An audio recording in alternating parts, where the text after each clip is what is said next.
Bon, on est le matin, il est 8 h du matin. Ils sont en train de monter la grande voile. C'est bon. On est toujours au mouillage. On n'a pas, non mais on n'a pas bougé du mouillage. Il monte la grande voile parce qu'hier il est monté au mât et il s'est aperçu qu'en fait là-haut il y avait un truc qui raguait sur le mât et que ça avait fait vraiment de sacrées traces. Donc ils veulent vérifier ce que c'est. Parce que en fait c'est au-dessus de la deuxième barre de flèche que c'est tout rayé. Petite action réparation aujourd'hui. On a depuis quelque temps, on a l'annexe qui demande à être un peu réparée. Je vous montre ça. On a, bon, je l'ai laissé sur le bossoir parce que l'idée c'est de la réparer là et qu'il n'y ait pas le mouvement de l'eau. On a ça qui commence à se décoller un peu depuis quelques temps. On va essayer de recoller pour pas que ça aille plus loin. L'autre côté ça va un peu mieux, mais on pourrait quand même coller histoire que ça aille pas plus loin, quoi, tout simplement, pour pas que ça s'aggrave. On est passé chez un fabricant de résine dernièrement là à Pointe-à-Pitre et en fait on a trouvé ce produit là. C'est de l'épicole, donc je connaissais pas. J'ai l'impression que ça ressemble un peu à de l'araldite. Bon, c'est un mastic époxy, hein. L'avantage c'est que ça fonctionne sous l'eau. On peut faire une réparation sous l'eau avec sans problème. Donc on peut même faire le mélange sous l'eau. C'est pas forcément fait pour l'hypalon ou le PVC, enfin les matières plastiques comme ça, mais ça marche sur le gel coat, sur le polyester, ça marche même sur le verre. C'est-à-dire que dans la démo, on voit quelqu'un qui prend une poignée en métal, je crois, ou quelque chose comme ça, et qui va le coller au fond d'un aquarium en verre rempli d'eau, et ça colle. Donc on se dit que peut-être ça va coller là-dessus. On a bien de la colle pour PVC, mais je sais qu'on a souvent entendu des retours comme quoi ça colle pas très bien. Et de toute façon, avec là les efforts que ça a, en fait c'est la matière plastique qui est collée sur le polyester. Donc je sais pas trop comment ça va se passer. C'est un essai, on verra bien. Donc c'est une résine bicomposant, hein. Donc en fait on a une pâte blanche et une pâte noire. Composant A, composant B. Et une fois qu'on l'a mélangé, ça fait une pâte comme ça. Je crois que c'était de l'araldite ou je sais plus. J'ai mon père qui collait des trucs à l'époque avec de l'époxy mais en tube là qu'on mélangeait quand on appuyait, ça mélangeait dans le tube. C'est ça, je crois, de l'araldite, il me semble. Alors peut-être que je peux confondre, hein, mais en tout cas ça collait bien. Je vais appliquer ça, alors ça va être difficile de filmer en même temps. Je vais appliquer ça sur juste dans le joint entre l'hypalon et l'hypalon, c'est du PVC en fait, hein. Enfin c'est comme du PVC, et le polyester. On verra si ça marche. Voilà, j'en ai assemblé pour essayer de comprimer au maximum. Là, ce côté là aussi. On verra bien ce que ça donne. On va laisser sécher un maximum. J'aurais bien été à terre cet après-midi, mais on verra si ça a le temps de sécher ou pas. C'est marqué que ça sèche vraiment avoir une résistance maximum, c'est 4 jours, mais sous l'eau, et pour avoir vraiment une résistance à la compression. Donc là, c'est pas de la compression, c'est plutôt de l'étirement. C'est peut-être pire, j'imagine. Le temps que ça prenne et le temps que ça sèche bien avec la chaleur qu'il fait, je pense que déjà il est même pas 11 h. À mon avis, on sera bon cet après-midi, quoi. Affaire à suivre. Bon, tant qu'on est dans les petits bricolages là, petit entretien et tout ça, graisse silicone. Je vais en mettre un petit peu là on a les réas toujours de la baume là qui font du bruit. J'ai un peu tous les chariots à billes, les poulies, tout ça, donc tant qu'à faire, on va en mettre dans tout ça. Ça fait un moment que je l'ai pas fait. J'aime bien le faire de temps en temps. Dans les poulies comme ça, j'ai tendance à en mettre un peu. Et ensuite, je vais en mettre un peu aussi sur les réas au niveau des prises de riz. Là, alors je sais pas si c'est ça qui grince quand on est en nave sous voile. Alors ça peut être ça, mais ça peut aussi être ça. J'imagine que ça doit faire aussi. On a vu dans une vidéo qu'on pouvait mettre du pec citron pour éviter le petit ragage contre l'aluminium, et peut-être que effectivement le bruit sera estompé un peu. On verra la prochaine nave. Mais en tout cas, je pense que la graisse silicone dans les réas, ça sera franchement pas du luxe. Là, j'en ai mis sur les chariots de la GV. Et puis, je vais faire un peu toutes les poulies là, de partout.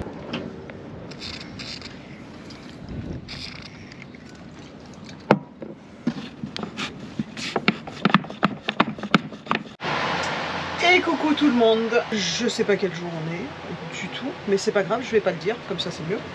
Ce matin, ça a été très productif. Moi, je me suis mise à tout ce qui était administratif, pour paperasse, le courrier que Christophe m'avait ramené, que je n'avais pas encore ouvert.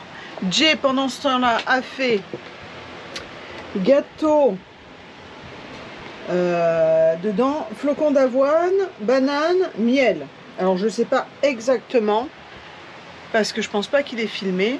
Et gâteau au chocolat pour demain matin, le petit-déj. Et vous voulez que je vous dise, il y a des garçons qui partent en paddle chercher du pain. Je sais pas comment ils vont revenir. Je sais pas s'il y aura une gamelle. J'en sais rien. Mais en tout cas, ça se dandine sur la paddle.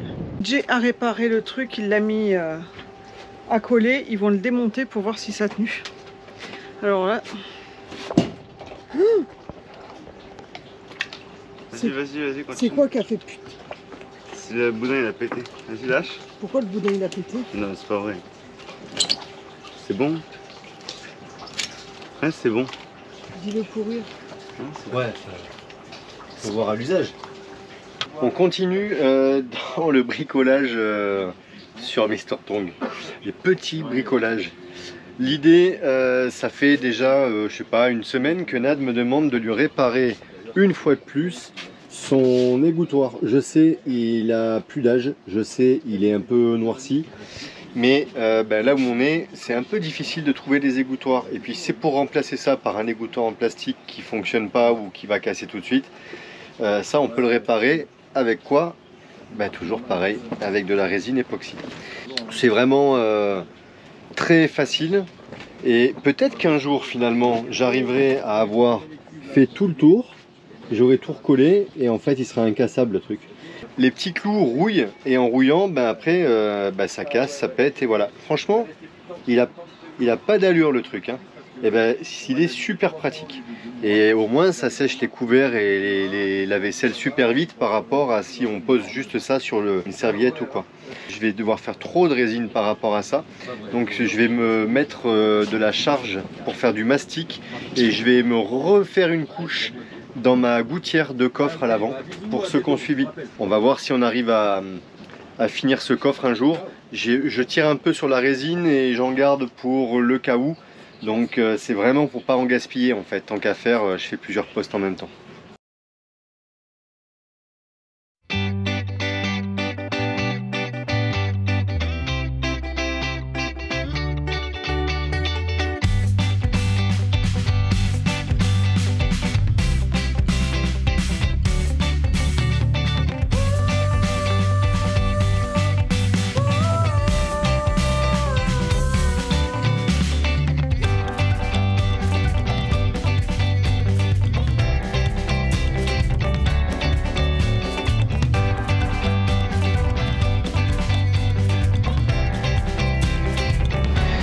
L'égouttoir il est fait, maintenant il me reste ça comme résine. Je vais mettre la charge pour faire du mastic, comme ça on va pouvoir continuer les gouttières là-bas devant. Alors, vous n'allez pas vous rendre compte de grand chose, hein. Mais j'ai refait une couche sur les parois. Il faudra que je fasse le fond, mais bon, le fond c'est pas non plus un impératif absolu, mais on voit encore un peu la strate, donc c'est pas mal de faire quelque chose d'esthétique et quand même assez lisse pour que l'eau s'évacue bien. Bon, honnêtement, il n'y a pas trop de problème, hein. L'eau s'évacue vraiment bien. Vous allez peut-être vous demander ce que j'ai fait là. Pour les plus techniques d'entre vous, c'est juste parce que j'ai ma planche qui n'est pas la bonne. Cette planche là on va s'en servir pour mettre la plancha derrière de bateau. Et on a trouvé une planche comme ça en sapelli en 15 mm d'épaisseur. Ça sera plus rigide, ça sera quand même mieux. Et donc c'est pour que la planche repose un petit peu sur le mastic là comme ça. J'en ai fait 4. On va en refaire probablement 1 ou 2 sur ce côté là. C'est un essai mais je pense que ça va fonctionner. Bah là il y a encore une séance de ponçage et peut-être une dernière séance de mastic de finition. Et puis après ce sera ok. On pourra faire la planche, on va la façonner que d'ici une quinzaine de jours, 15 jours, 3 semaines. Parce qu'on attend un peu de fourniture qui doit arriver pour ça. C'est pas très grave, c'est pas urgent non plus. Cette planche là elle fait bien l'affaire pour l'instant. C'est pour que ce soit vraiment terminé, fini et au moins on n'en parle plus. Ça sera un poste en moins à faire quoi. Et coucou tout le monde.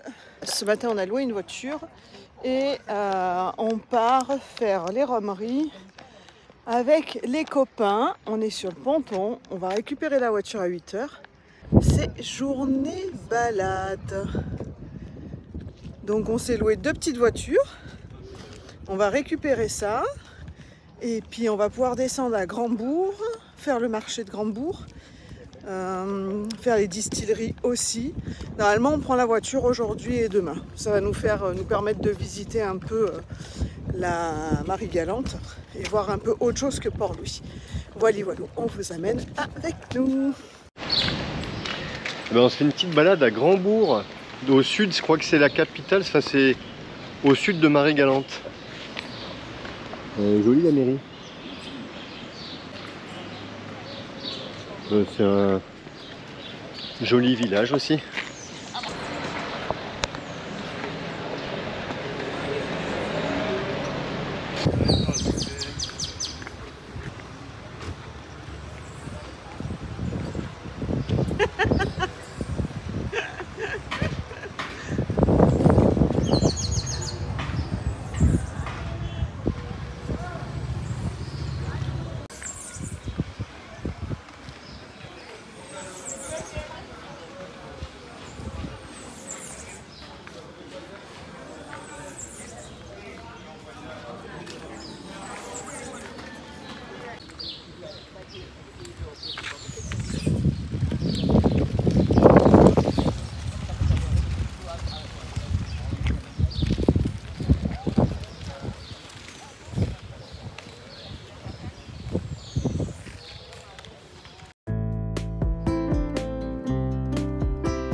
L'habitation, on a fait le petit tour de marché, on est venu voir l'habitation Murat. Ancienne usine sucrière, je crois.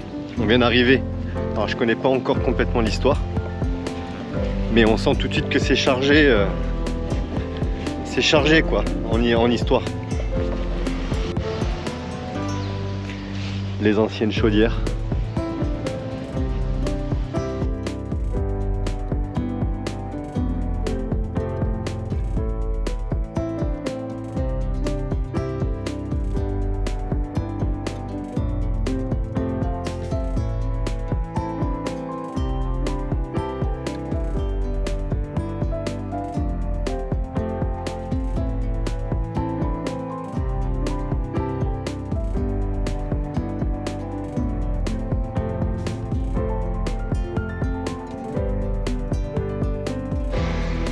C'est marrant parce qu'il reste presque aucune feuille sur l'arbre. Par contre, il y a plein de plantes parasites.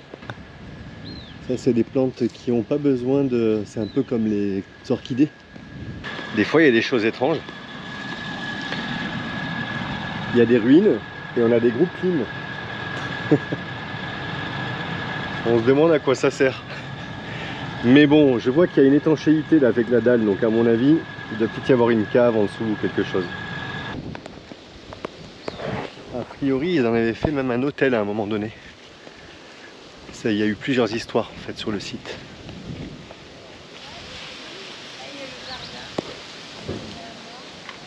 Ça c'est l'habitation, la maison de maître.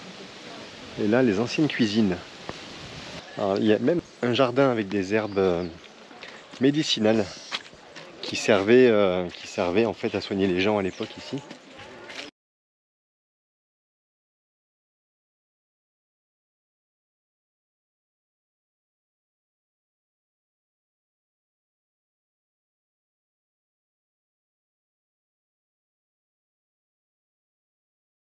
On a goûté les petits pâtés de morue là, devant la distillerie. C'est vraiment bon. Hein. On a de la chance, c'est en marche, c'est en fonction. L'usine est en activité, la récolte est en cours. T'as qu'une seule personne qui rentre dans la technique pour faire paparazzi.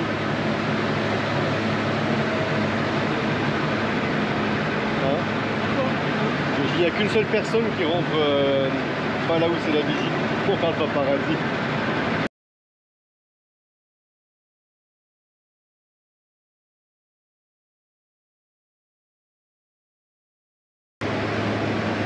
Ça sent déjà bon.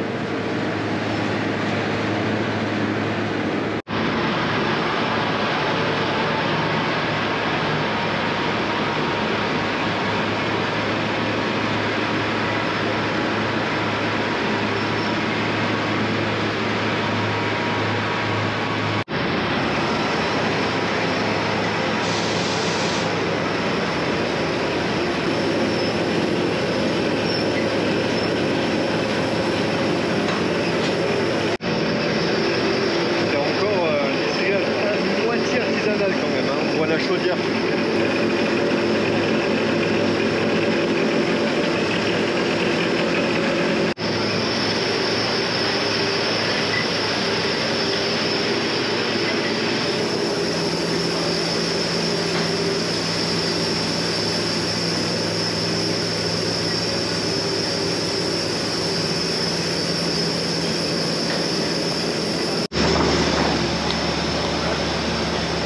C'est vraiment sympa de voir toutes ces machines qui ont servi pendant des années. Je trouve ça bien l'initiative de les montrer, de les mettre en valeur comme ça.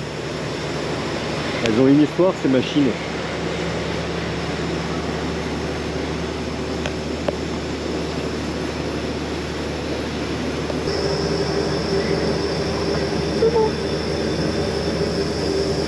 Eh ben on continue les visites. Distillerie Bellevue maintenant. Ça sent très bon. Déjà quand on arrive, j'adore cette odeur de... C'est l'odeur de la canne broyée.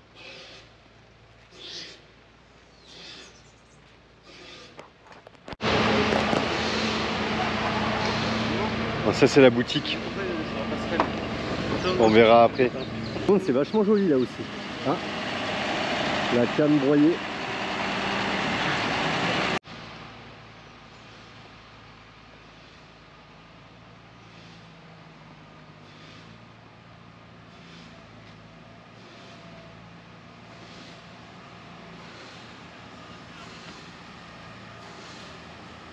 On peut monter. Ah non, c'est fermé.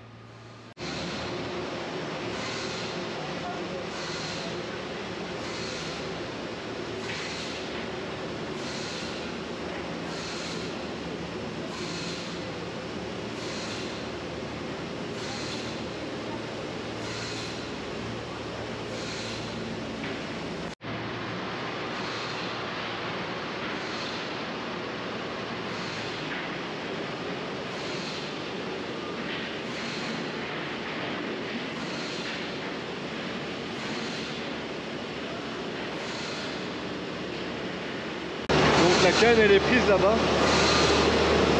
elle est pressée, on récupère le jus et là ça commence à être intéressant.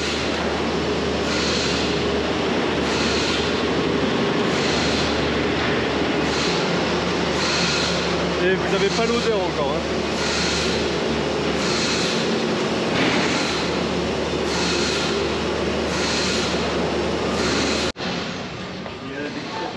Ah, je vous cherchais, en fait vous êtes à la dégustation. Oui, toujours. Ah bah oui.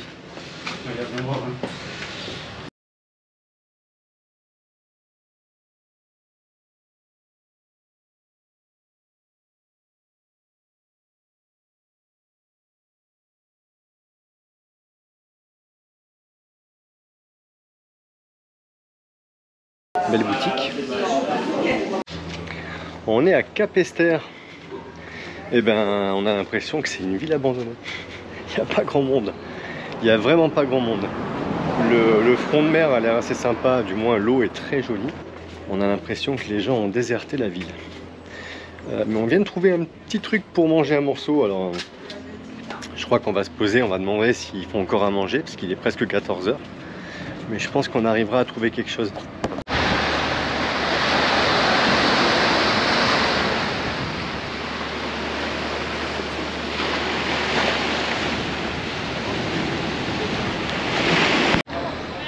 Et coucou tout le monde, on est reparti, on a encore la voiture aujourd'hui et on est venu à la romerie du Père Labatte. Je vous montre ça. Derrière, vous voyez, c'est la partie restaurant.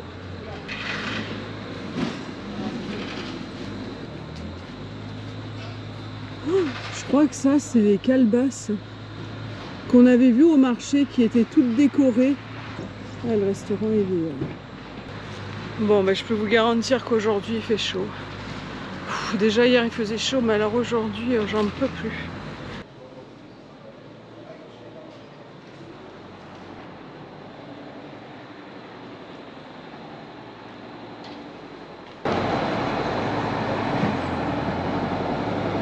Il faut quand même 20 kg de canne pour fabriquer 1 litre de rhum.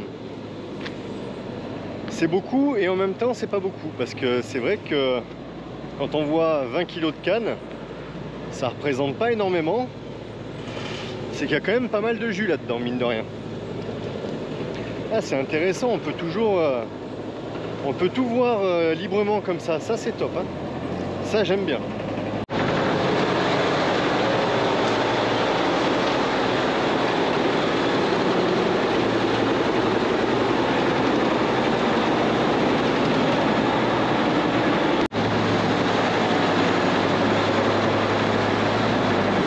Elle est prise, elle est chargée là-dedans et elle est broyée, ça donne ça.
On peut tout voir comme ça en direct, c'est vraiment sympa. Ça nous montre vraiment comment c'est fait et c'est vraiment sympa.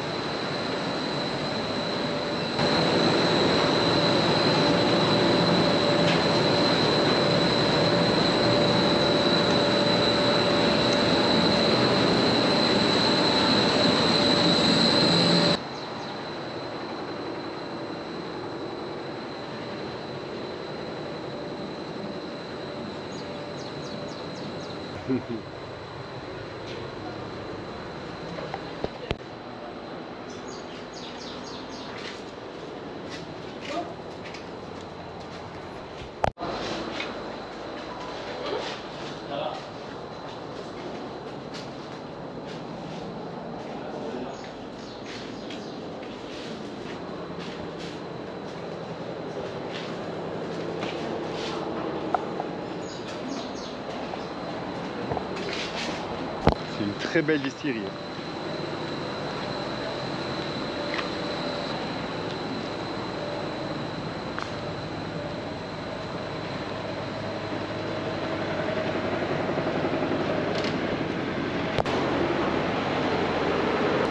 Pour expliquer un peu plus le processus, je m'écarte un peu parce qu'il y a beaucoup de bruit là-bas. Donc la canne, elle est coupée à la main. Dans cette distillerie-là, des fois c'est fait à la moissonneuse aussi, comme une sorte de moissonneuse-batteuse. Mais là, la canne, elle est coupée à la main. Donc elle est chargée sur les tapis roulants, là où elle est broyée. Ensuite, elle est nettoyée, elle est rincée. Il récupère le jus, en tout cas ici, il récupère le jus de rinçage, l'eau de rinçage, certainement pour humidifier un peu le tapis roulant, pour éviter que ça se coince, que ça sature le tapis roulant. Et donc voilà, c'est rincé comme ça. Une fois que c'est rincé, ça part à la presse. Et de la presse, évidemment, il en ressort le jus de canne. Et d'un côté, donc le jus de canne, de l'autre, je crois qu'on appelle ça la bagasse, c'est la canne broyée. La bagasse, elle est réutilisée des fois soit comme engrais, comme paillage ou autre. Et après, le jus part à la fermentation. Et comme c'était marqué là-bas, la fermentation dure entre 48 et 72 heures. Une fois que la fermentation a commencé, ça reste dans les fûts en inox pour fermentation totale. Et ensuite seulement, ça part de là pour être mis en tonneau après tout un processus de fermentation. C'est très très intéressant.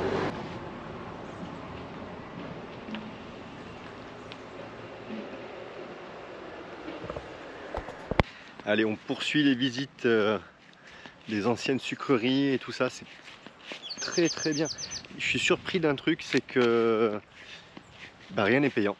En fait, on a l'habitude assez souvent d'avoir des distilleries avec des visites payantes, des domaines avec des, je sais qu'en Martinique par exemple, le musée de la canne, tout ça c'est payant. Ici, toutes les visites sont gratuites. On vient de faire Perlaba, on a fait les distilleries, c'est gratuit. Là, on est à l'habitation Roussel-Trianon. C'est une ancienne habitation sucrière et c'est vachement sympa, le patrimoine de l'île, quoi. Alors là, c'est des ruines, hein, c'est plus du tout en fonction, bien sûr. Toutes ces habitations sucrières, elles ont été en fonction jusqu'au moment où, soit par des événements climatiques ou l'abolition de l'esclavage, ou encore le développement de culture de la betterave pour le sucre, du coup forcément ça portait préjudice à ces habitations.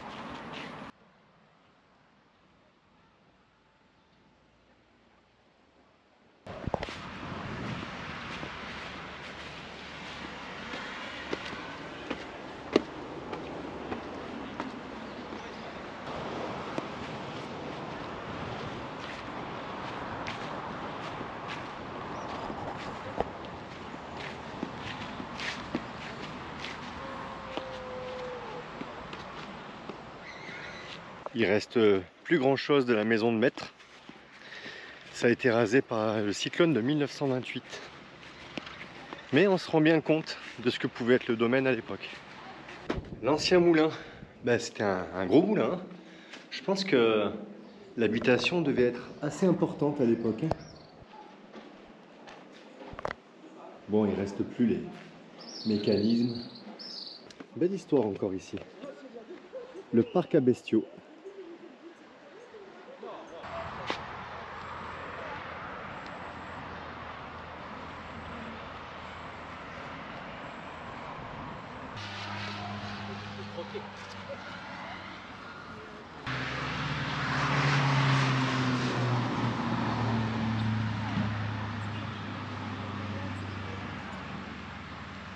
Vraiment des belles histoires, hein. Ils ont un patrimoine dans ces îles. Il est fort, il est riche. Avec l'esclavage, c'est quand même incroyable. Alors là-bas, il y a quelqu'un qui est en train de couper de la canne. Vous verrez peut-être pas très bien. Là-bas, quelqu'un qui est en train de couper de la canne à la main. Quand on voit le travail que c'est aujourd'hui de couper la canne à la main comme ça donne un peu une idée de ce que devaient vivre et dans quelles conditions travaillaient les esclaves à l'époque. Je crois que on a du mal de se rendre compte. Ça devait quand même être quelque chose. Bon, ben on va continuer les balades. Plage de Cano ou de Vieux-Fort au nord de l'île. On est toujours avec Steph et Béa.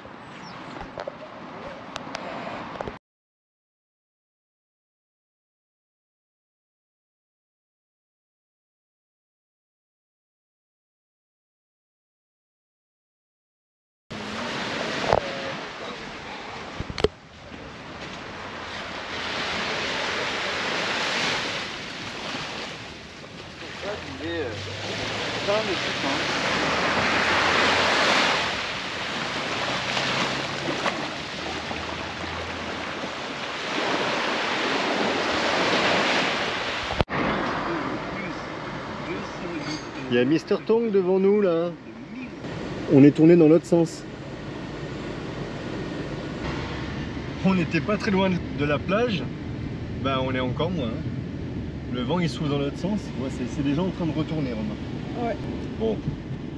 On a fait attention quand même, hein. On a regardé. On pourrait faire un 360 qu'on toucherait pas. Hein. On est bien.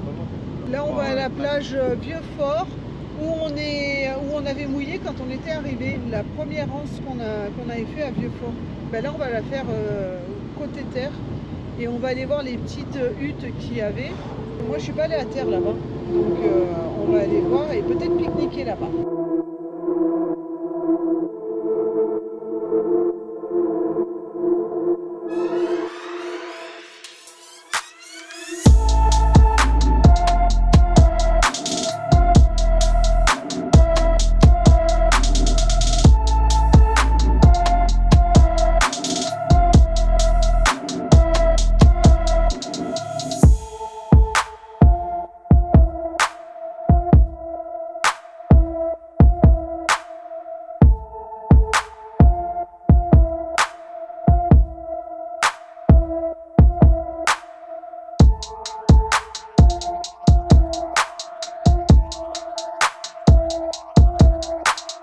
Bon, qui c'est qui saute, qui fait un plongeon?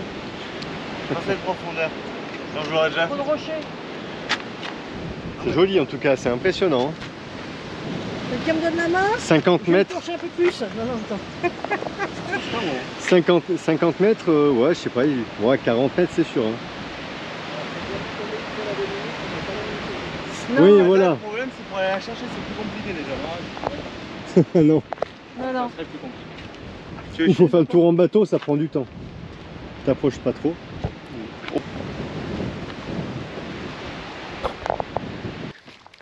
Allez, encore une petite balade à Marie-Galante.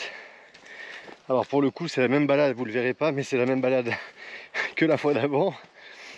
Mais j'étais resté bloqué à pas beaucoup, en fait parce qu'il y avait un portail et tout ça. En fait, en faisant la balade avec Steph et Béa aujourd'hui, par hasard on s'est arrêté à la sortie de là où j'étais bloqué. Donc cette fois-ci je sais que je peux contourner par la route et continuer la balade plus loin, et ça m'a l'air plutôt sympa aussi. Donc eh ben c'est parti, je vous ramène avec moi.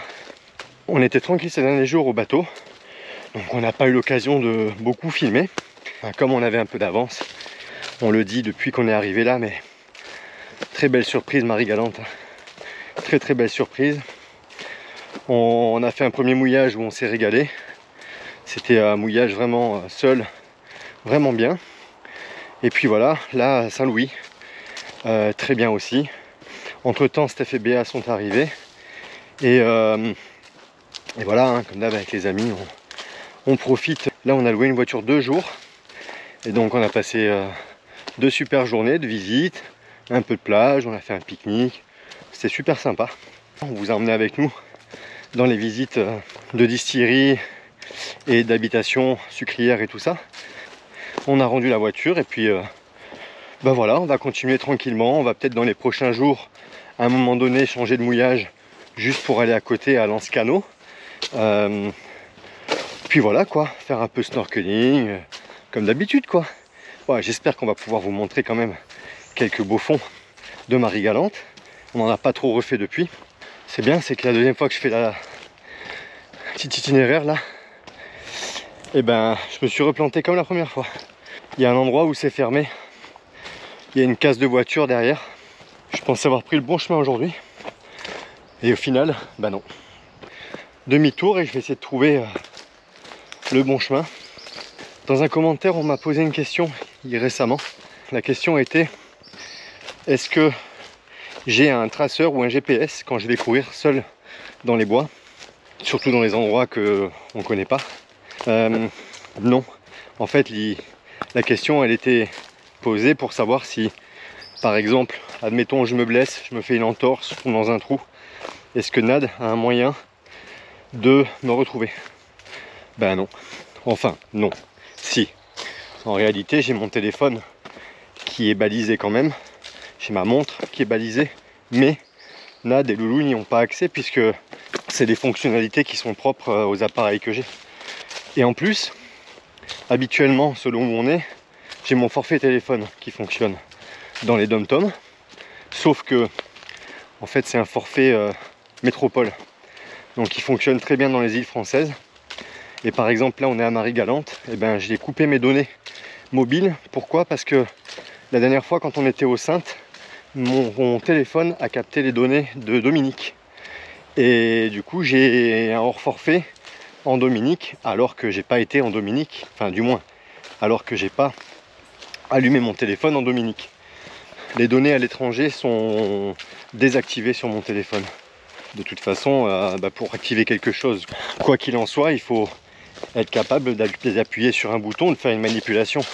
Si je suis inconscient, voilà. Bon, après, on va pas se mentir, je cours pas non plus dans des endroits hyper risqués. C'est vrai que j'aime bien aller me perdre un peu dans les sentiers, dans les bois.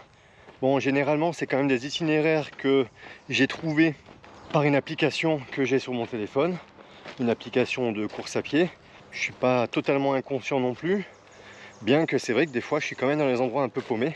Je fais attention quand même, je fais attention. Ça m'est arrivé au marin, ça m'est arrivé de me refaire mal à la cheville et de revenir sur 10 ou 12 km avec une cheville un peu en vrac.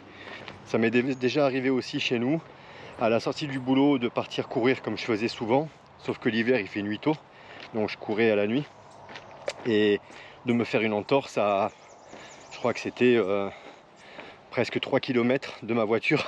Je crois que c'était au mois de décembre, novembre ou décembre. Donc en pleine nuit, en plein hiver, en pleine forêt, à la lampe frontale, et avec une belle entorse à la cheville, à revenir clopi-clopant jusqu'à la voiture. Donc voilà, mais bon, on arrive à rentrer quoi. Il y en a qui font bien pire. Hein. Donc je prends les précautions, je me connais assez bien aussi. Dans des endroits paumés, à Cordillère des Andes ou j'en sais rien, si un jour ça arrive, ça sera peut-être autre chose, mais là, c'est encore, voilà. Il y a la civilisation, il y a des routes, pas très loin en général de là où je cours, ça devrait bien se passer.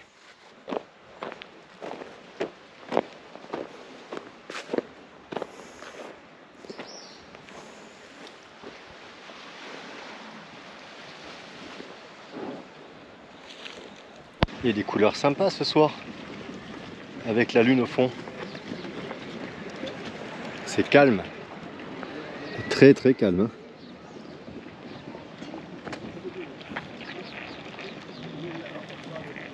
Ben voilà, c'est la fin de cette vidéo.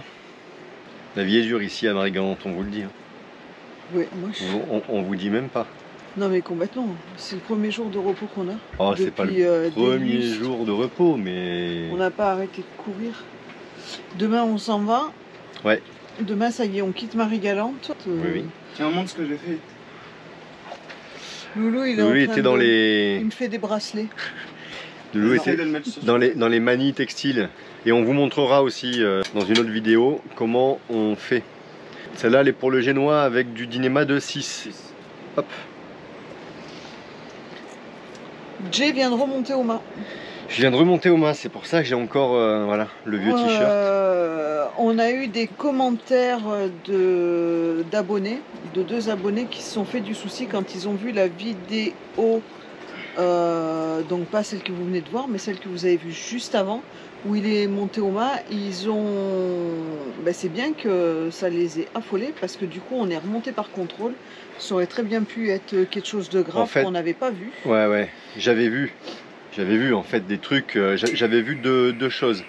Une trace... Je fais du bruit, je dérange, oui. c'est ça? Non. Il y en a qui bossent, hein. Voilà, c'est ça. Il y en a, ils sont pas en repos, je dis, ils la prennent pas tranquille.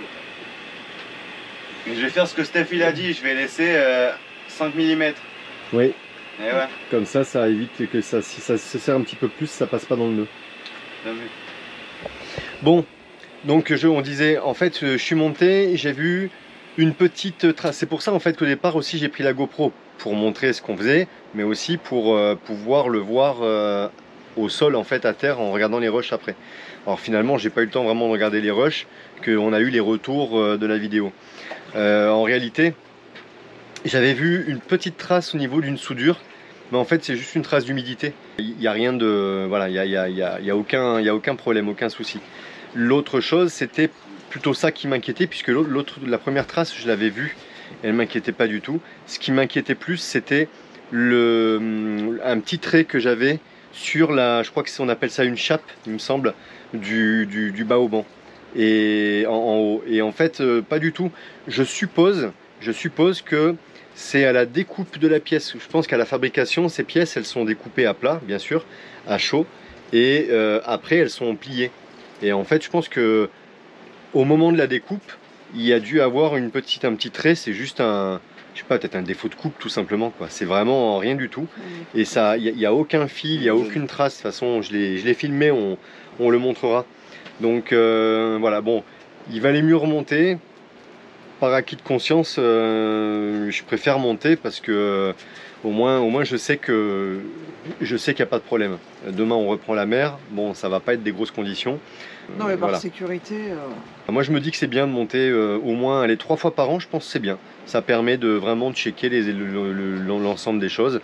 Maintenant si j'ai rien vu là, il y a quand même peu de chances qu'il y ait quelque chose de grave dans 2 mois, à part quelque chose qui casse d'un coup bien entendu, mais en tout cas j'ai pas vu l'amorce d'un défaut ou quoi que ce soit. Il n'y a aucun problème, la soudure c'est vraiment, on dirait un peu comme une trace d'humidité, comme du lichen en fait qui se serait un peu développé, et forcément le lichen va se développer plus facilement là où il y a la soudure, là où ça a peut-être été poncé pour la soudure, ou voilà peut-être comment on appelle ça, l'anodisation, c'est ça pour l'aluminium? Non, je sais plus. En tout cas, il y a un traitement sur l'aluminium, et peut-être qu'à cet endroit-là où il y a la soudure, le traitement il est moins, il a moins tenu, quoi. C'est possible. Pas de souci vraiment. Ça c'est une bonne nouvelle. On part demain sereinement. Et désolé pour le processus de fabrication du rhum. En fait, on est arrivé le jour des visites de distillerie. La GoPro nous a fait des siennes. Elle a pas voulu, quoi. Elle a pas voulu, elle buguait. J'arrivais pas à faire des rushs de plus de 30 secondes, 20 secondes, 1 minute max. Il n'y a que, je crois, en fin de journée qu'elle a quand même... j'ai quand même réussi à prendre des rushs un peu plus longs. Et c'était vraiment pas top. Nad vous mettra le lien pour info pour ceux que ça intéresse. Et puis, de toute façon, vous pouvez aller faire un tour aussi. On était avec Steph et Béa, Tiyama, c'est Steph et Béa en mer, ils ont une chaîne YouTube. Steph fait beaucoup de vidéos tuto, beaucoup d'explications sur des mises en situation et tout ça, c'est super intéressant. Et donc... et là il a voilà. filmé la romerie, mais il explique bien, et sa GoPro marche super bien. Voilà, donc franchement c'est à voir. Donc vous pourrez voir, c'est vachement intéressant, vous pourrez aller voir sa vidéo et ses autres vidéos aussi. Parce que moi honnêtement j'ai abandonné les explications. J'ai filmé les pancartes, j'ai filmé le process.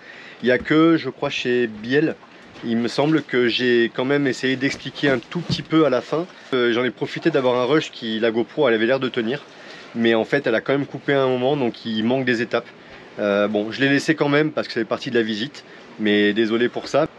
Donc voilà, bon. Moi je vais essayer de mieux. vous remettre, parce que j'ai pas réussi dans la vidéo d'avant de mettre le lien de Steph et Béa. Je sais pas. T'as dit le problème qu'on a eu aussi avec la GoPro? Enfin, la vidéo d'avant? Oui, qu'elle a failli pas sortir. Ouais. Non, même pas. Oui. La vidéo, elle a failli pas sortir parce que la GoPro, elle a chauffé. Et quand j'ai voulu mettre les rushs dans l'iPad, impossible de télécharger du logiciel plus de 80%. À 80%, ça m'éteignait tout et ça repartait. Et on a galéré et galéré, donc forcément impossible de télécharger sur YouTube. Enfin, ça a été une galère que la vidéo, bientôt, elle ne sortait pas. Loulou a trouvé la solution. Du coup, j'ai eu des crêpes. Oui, il avait négocié contre des crêpes. Facile. Non, il a trouvé la solution. On a réussi à faire passer, enfin bon, on a effacé le rush qui faisait tout sauter en fait à partir des 80%. Je suis monté au mât, j'ai le droit d'avoir des crêpes aussi moi? Non mais c'est bon, tu les as mangées hier soir les crêpes. Pourquoi tu les as regardées toi les crêpes hier? Non. Non mais quand tu as eu l'assiette de vu, crêpes... ça marche pas pareil hein, tout de suite. La Non, Lego mais, elle est moins facile. Tu les as regardées les crêpes ou Bon, tu en as en train de mangé dire aussi? quoi? Voilà, ok, donc c'est bien ce qui me semblait. Donc du coup Loulou a réussi, donc vous avez pu voir cette vidéo. Je vous remercie parce que c'est grâce à moi que tu as eu des crêpes. Voilà, la vidéo juste avant. Par contre, j'ai voulu mettre le lien de Steph et Béa. Je n'ai pas réussi à le mettre. Je ne sais pas comment j'ai fait. Je le mets dans le descriptif. Je vais le remettre dans le descriptif. Et je vais essayer de réussir à mettre la vidéo en lien. Mais si j'arrive pas à mettre la page, je vais pas réussir à mettre le QR code. Je ne sais pas si ça avait marché. On avait mis un QR code avec, je crois, la vidéo de Médusa. Médusa. J'avais mis un QR de Samuel code. et Loïc. Donc... peut-être avec le QR code ça marche. Moi je pense qu'avec le QR code ça marche parce que ça va t'emmener directement sur la chaîne en question. Sinon on écrira Steph et Béa en mer, le titre de la chaîne. Oui mais c'est mieux d'avoir un lien, tu cliques sur le lien et tu y es direct plutôt que de voir aller taper le... pour mettre le i. On regardera pour mettre le petit i. Bon, on va essayer de... Jérémy et Charlotte pour mettre le i. On n'a pas de formation dans le digital, hein, non, vous l'aurez compris. Pas du tout. Donc c'est une vraie catastrophe. Alors, regardez à partir de maintenant. Si vous voyez quelque chose écrit, si c'est où? À droite ou à gauche? En haut dans un non, des ça angles. on sait pas. Quelque part sur l'écran quoi. On sait jamais. Voilà. Mais non mais voilà, en tout cas voilà, déjà, les bonnes explications on avec. À sortir les vidéos. Non, ça va quand même. Tu te on sous-estimes. On ne savait pas les faire. Non mais tu te sous-estimes. On ne savait pas les faire. Je suis désolée. On savait pas les... Ah oui mais en fait c'est le principe de toute chose quand tu les apprends. C'est que tu sais pas faire, mais quand tu apprends à le faire, après tu sais. On a appris tout sur le tas. Tu sais, on savait pas sortir des voiles, on savait pas faire de la stratification époxy, on savait pas montre que tu vas bien. Mais maintenant, on sait un peu plus de choses. Tu vas mieux ton Maintenant, dos? on sait un peu plus de choses. Oui, elle va mieux son dos. Je sais pas, ça va mieux ton dos? Ouais, elle fait que des conneries. Elle va mieux son dos. On constate surtout que Nad, elle a beaucoup plus de tolérance avec elle qu'avec nous. Ouais. Bah, c'est la seule qui me reste, alors faut pas qu'il y arrive quelque chose. Mais nous on est là aussi. Tu fais pas le chien toi? Non. C'est ma chienne. Mais bon. Mon boudin de ma vie. Bon bref, c'est la fin de cette vidéo. C'est la fin de cette vidéo, oui. On est en train de s'étaler complètement. Comme d'habitude. Comme d'habitude. N'hésitez pas à vous abonner. C'est gratuit. Aux tout nouveau, c'est gratuit. Merci aux anciens qui nous supportent depuis le début. Merci pour tous les conseils. Voilà. Merci. N'hésitez pas à venir nous voir ou à nous contacter si on passe dans les endroits et tout. C'est un plaisir à chaque fois. Le voyage, c'est ça aussi, c'est des rencontres. On a rencontré hier après-midi Antoine et Marine, ici à Marie-Galante. Salut à vous. Bon, moi non, désolé, j'ai pas pu venir. J'étais dans une... un atelier crêpes. Lancer de crêpes pour le repas du soir. Mais c'est que partie remise, on reviendra de toute façon. On va revenir à Marie-Galante. Et ouais, c'est fort probable. Et voilà, donc c'est toujours sympa de rencontrer, d'échanger. Pour nous, la suite, de toute façon, on va déjà faire un peu de voile et puis on verra bien où on atterrit. Bah si, là on va à Malandur. Normalement, on est censé atterrir à Malandur. Elle est pas sur le bateau, maman. Et à ça. Ouais, mais ouais. Alors ça, vous allez le voir dans les prochaines vidéos. Petite surprise sur la prochaine nave. Je ne serai pas avec Mister Tom. Ouais, mais je pense que Nad va vous montrer un petit peu où elle est à ce moment-là. Mais je vous filmerai aussi parce que j'ai mon téléphone où je vais moi à ce moment-là. Allez. Les garçons vont filmer et puis moi je filmerai aussi. On vous laisse là-dessus. N'hésitez pas à laisser un commentaire, le pouce, la cloche, secouer la cloche. On vous fait de gros bisous. Gros bisous. On vous dit à bientôt. Bisous. Ciao. Ciao.